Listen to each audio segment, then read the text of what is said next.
A simple woman denied boarding first class. Security called. Humiliation mounted. Then she made one call to her billionaire husband, Edward. They're refusing to let me board. Faces paled as she handed the phone to the manager. Remove her number. I'm removing all of you from your jobs. Grace Wellington moved through JFK Airport with the practiced ease of someone who had traveled all her life.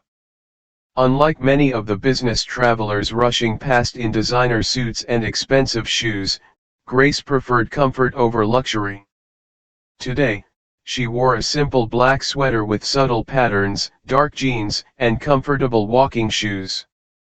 Her blonde hair was pulled back in a practical ponytail, and her only jewelry was a thin gold wedding band. The terminal bustled with morning activity. First-class passengers lined up at priority check-in counters, while economy travelers formed longer queues nearby. Digital boards overhead displayed departure times for flights to destinations across the globe. The air smelled of coffee and cinnamon from nearby cafes. Grace approached the first-class counter for Atlantic Airways, ticket in hand. She'd been looking forward to this trip for weeks. Edward was already in San Francisco, closing a major business deal, and she was joining him for a short vacation afterward, their first in nearly a year. Next passenger, please, called the attendant, a woman in her mid-30s with a crisp blue uniform and perfect makeup. Her name tag read Brenda Miller. Grace stepped forward and placed her ticket and ID on the counter. Good morning, Flight 177 to San Francisco, please. Brenda glanced at Grace's casual attire, her gaze lingering disapprovingly on the comfortable shoes. With barely disguised skepticism, she examined the first-class ticket. And how did you obtain this ticket, ma'am? Grace raised an eyebrow. My husband booked it for me. For you, a free like is easy. But for me, it is the greatest support and encouragement. For this video, can you give me one like and one subscription? Thank you very much. I see. Brenda's voice carried a note of doubt. She typed something into her computer, her acrylic nails clicking against the keyboard. There seems to be an issue with your reservation.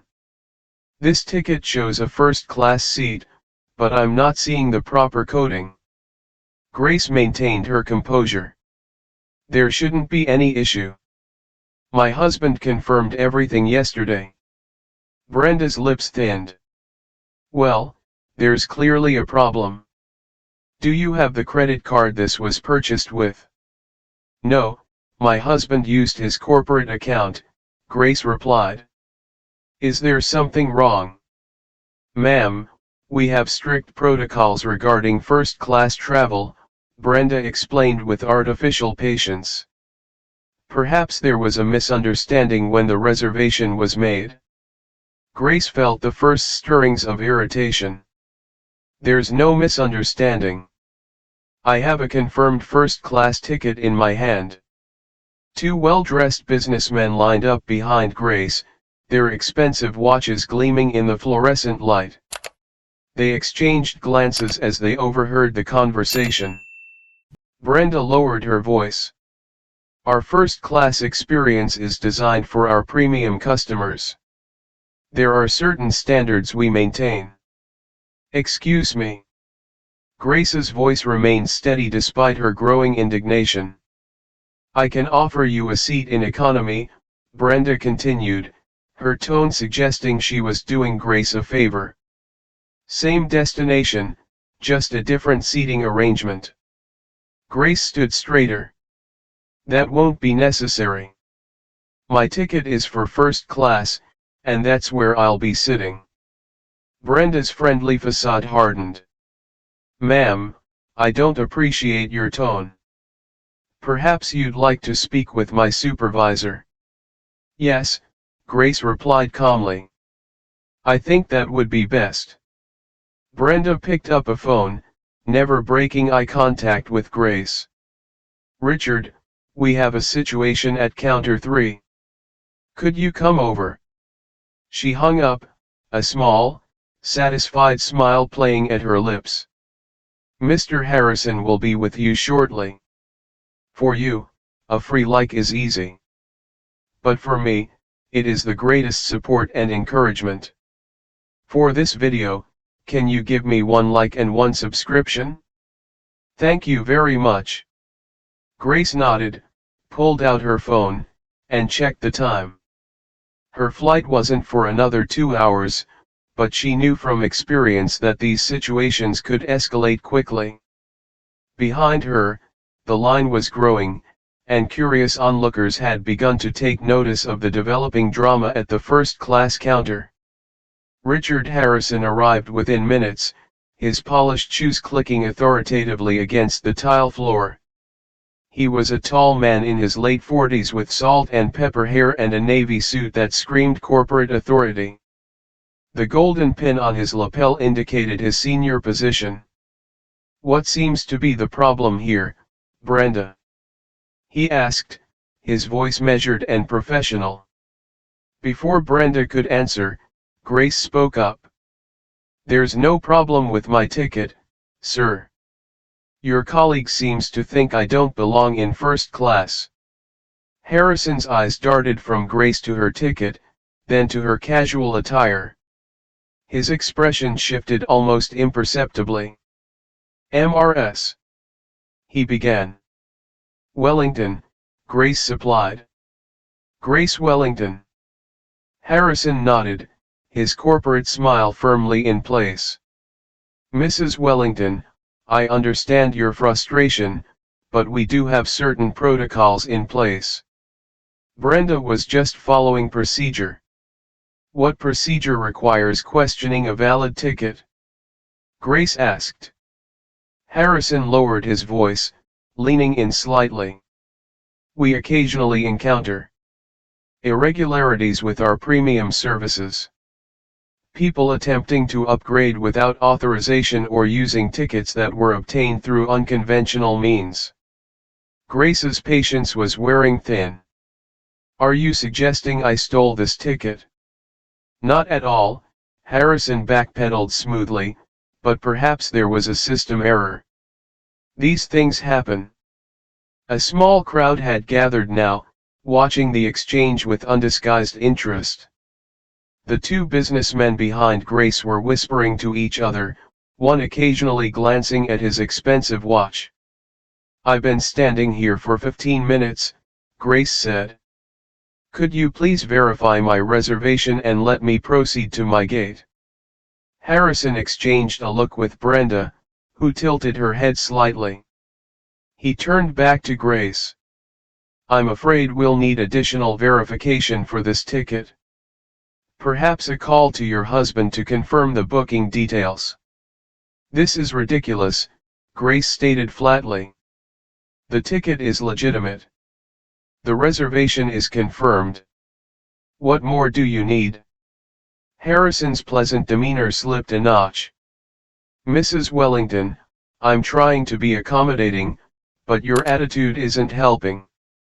If you can't provide additional verification, I'll have to ask you to step aside and let other passengers through." Grace stood her ground. "I'm not moving until you honor my ticket." Harrison sighed dramatically. "Security," he called, gesturing to a nearby officer. The uniformed man, Officer Miller according to his badge, approached with a hand resting casually on his belt. "Is there a problem here?" Officer Miller asked, his eyes already assessing Grace as the source of the disturbance. "This passenger is refusing to comply with our verification procedures and is holding up the line," Harrison explained smoothly. "We may need to escort her to the main terminal area." Grace felt heat rising to her cheeks but kept her voice level. "I have a valid first-class ticket. They're refusing to honor it because of how I'm dressed. For you, a free like is easy. But for me, it is the greatest support and encouragement. For this video, can you give me one like and one subscription? Thank you very much. Ma'am, if the airline staff has requested additional verification. Officer Miller's expression remained impassive. This is discrimination, Grace interrupted. Several onlookers nodded in agreement. Harrison's smile turned cold. That's a serious accusation, Mrs. Wellington. Perhaps you'd like to speak with our customer relations team after your flight.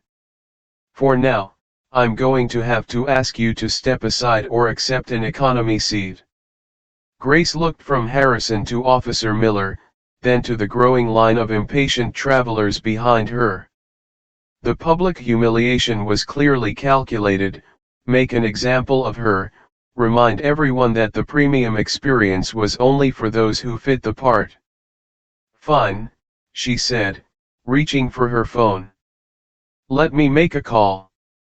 Making a call won't change our policy, Mrs. Wellington, Harrison said with thinly veiled condescension, but feel free if it makes you feel better. Grace didn't bother responding. She stepped to the side, phone in hand, while Brenda called the next passenger forward with an overly cheerful, "I can help whoever's next." Officer Miller didn't leave, hovering nearby as if Grace might cause a scene. The businessmen who had been behind her were now being processed with exceptional courtesy. Brenda's entire demeanor transformed into warm professionalism. Grace scrolled through her contacts and pressed the call button. After 2 rings, a crisp female voice answered, "Mrs. Wellington, good morning." "Rebecca, I need to speak with Edward," Grace said, keeping her voice low but firm. "Of course. He's just finishing a call. One moment, please." Harrison glanced over, a satisfied smirk playing at the corners of his mouth. He clearly thought she was saving face by pretending to call someone important.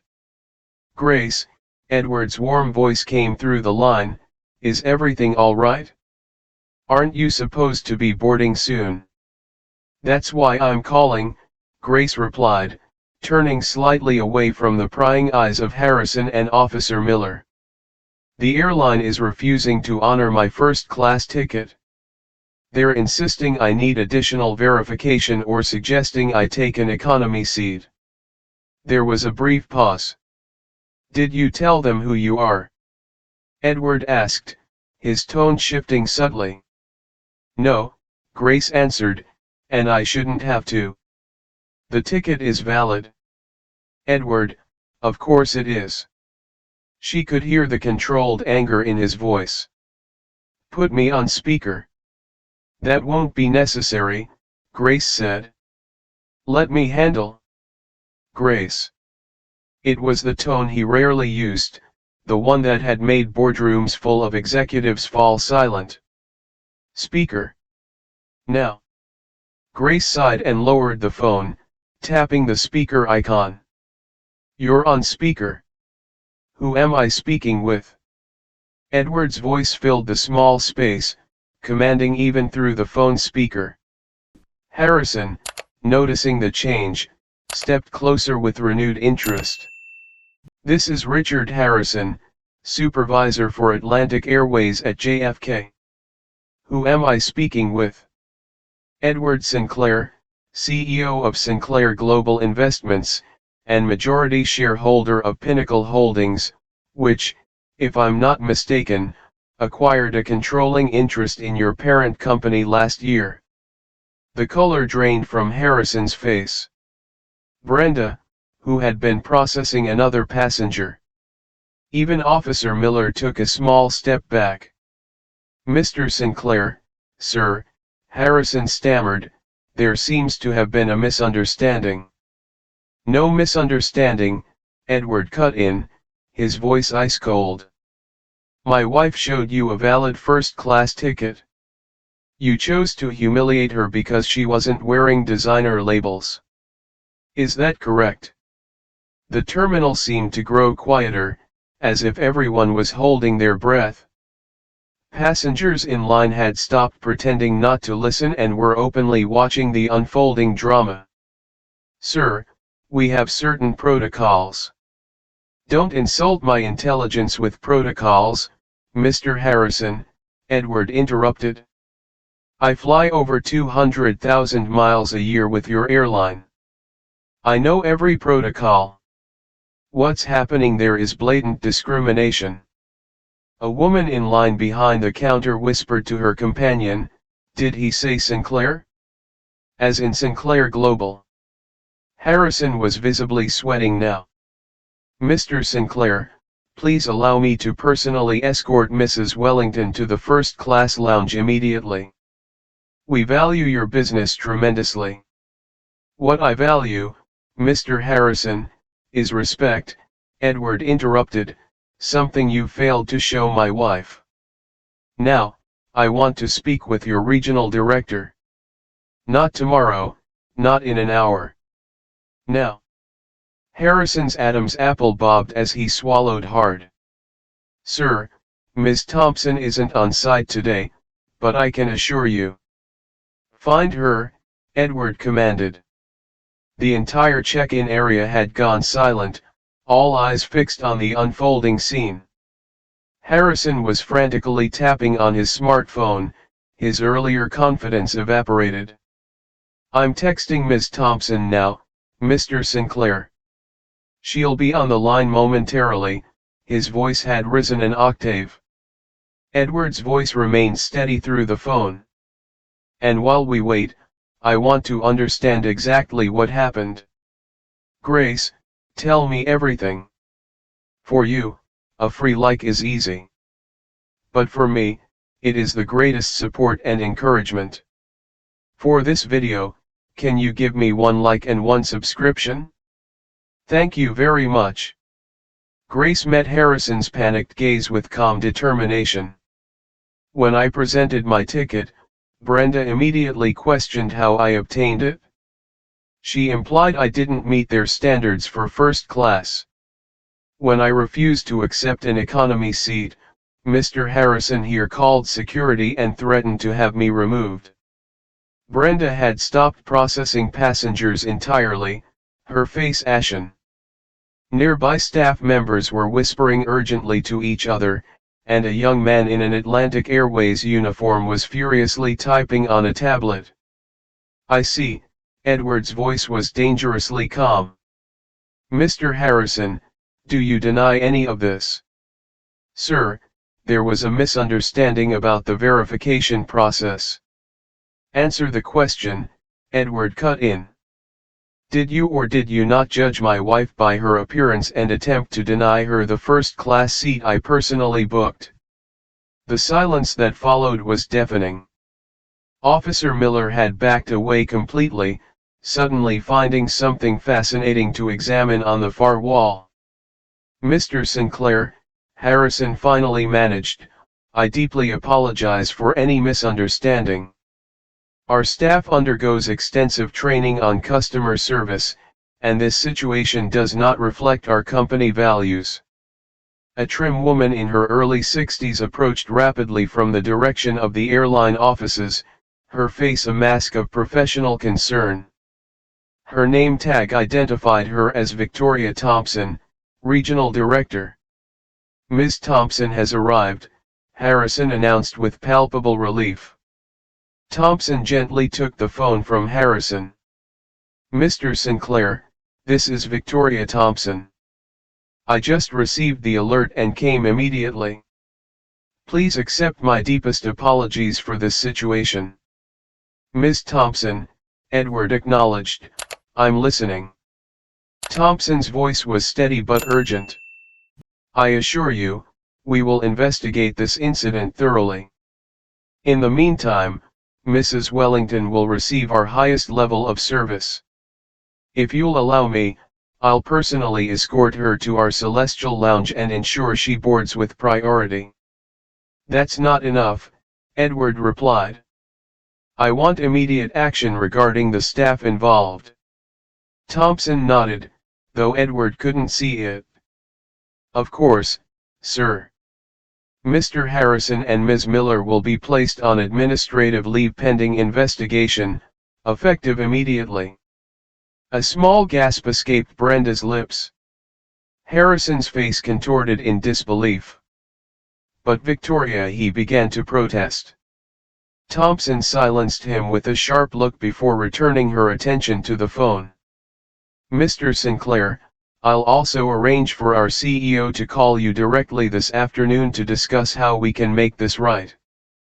Throughout the exchange, Grace stood quietly, observing the rapid transformation around her.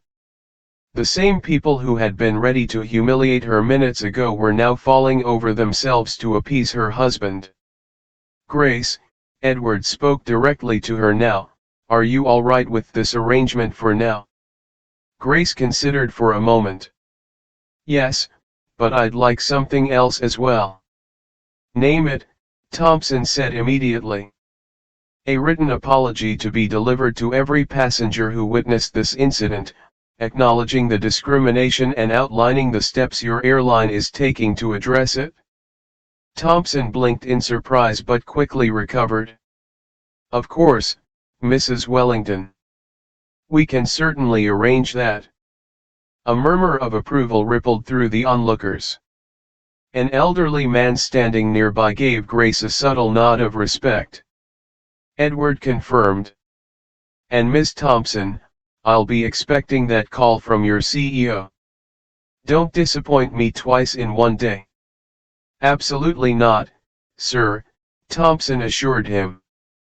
Mrs. Wellington will be treated with the utmost respect. As Thompson ended the call, the dynamics in the terminal had completely reversed. Now, all eyes were on Grace Wellington, no longer as a curiosity but as someone of consequence and power. Victoria Thompson personally escorted Grace past the security checkpoint, apologizing profusely with every step. Behind them, Harrison and Brenda were being led to the administrative offices, their faces blank with shock. The Celestial Lounge is just this way, Mrs. Wellington, Thompson said, gesturing to a discreet doorway with frosted glass. I've informed the staff of your arrival. Anything you desire will be provided immediately. Grace nodded but remained silent. The satisfaction of vindication was tempered by the knowledge that it wasn't truly her they were responding to, it was Edward's name, Edward's money, Edward's power. As they entered the exclusive lounge, conversations halted momentarily as heads turned toward them. The news had traveled fast.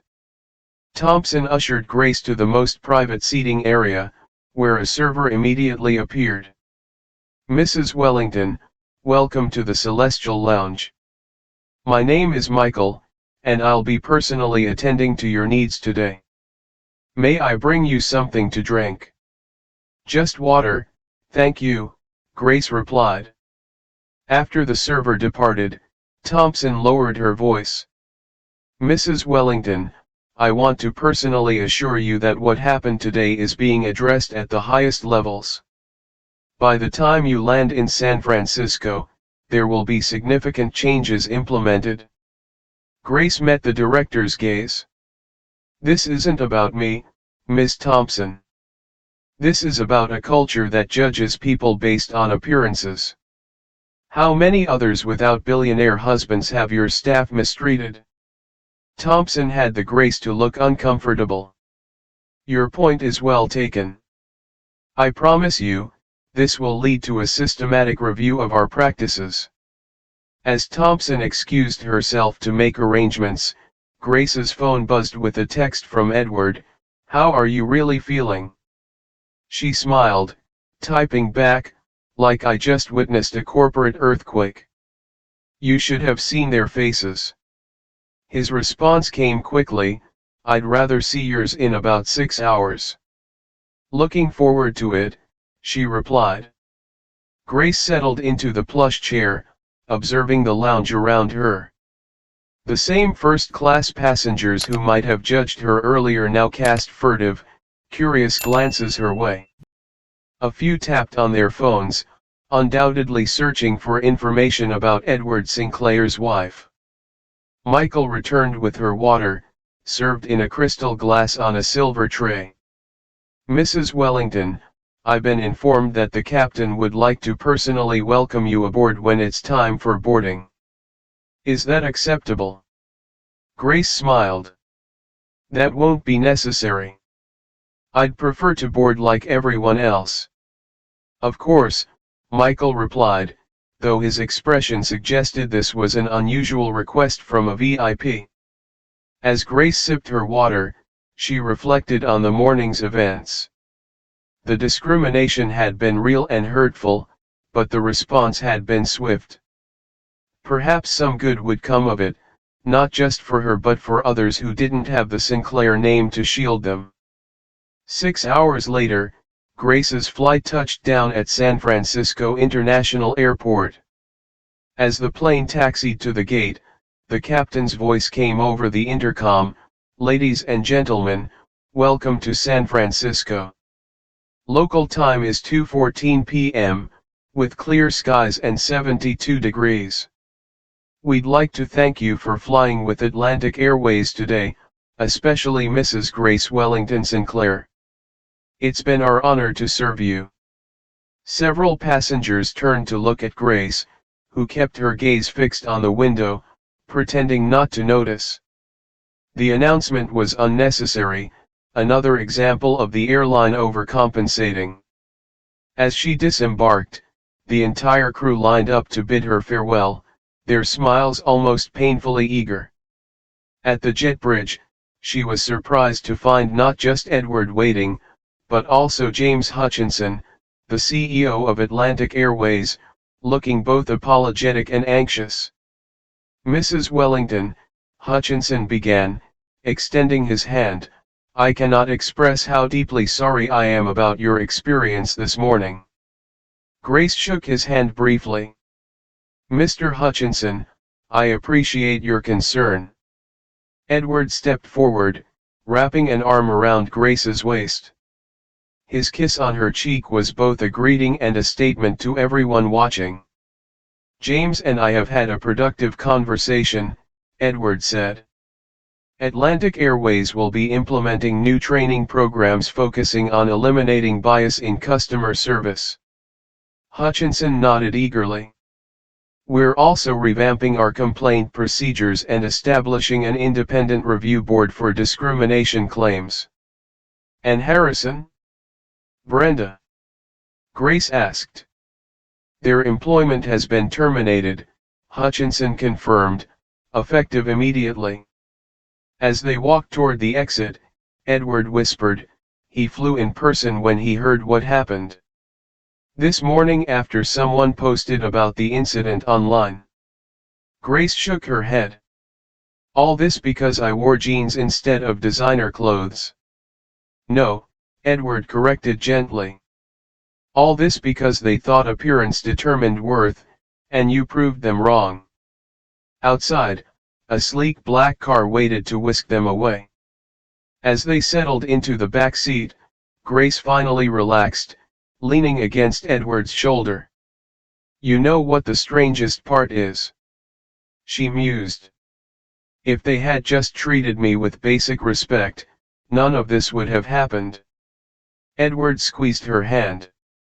"That's usually how it goes. The simplest courtesy costs nothing, but the lack of it can cost everything. Sometimes, the most powerful people are the ones you'd never suspect." Grace Wellington's story reminds us all to look beyond appearances and treat everyone with dignity and respect. Have you ever been judged unfairly or witnessed someone being discriminated against? Share your experience in the comments below. If you enjoyed this story of justice served, hit the like button and subscribe for more real-life tales of underestimated people who prove their worth in unexpected ways. Where are you watching from today? Let us know. Our community spans the globe, united by our appreciation for these powerful moments of truth. Remember, true class isn't about what you wear, it's about how you treat others.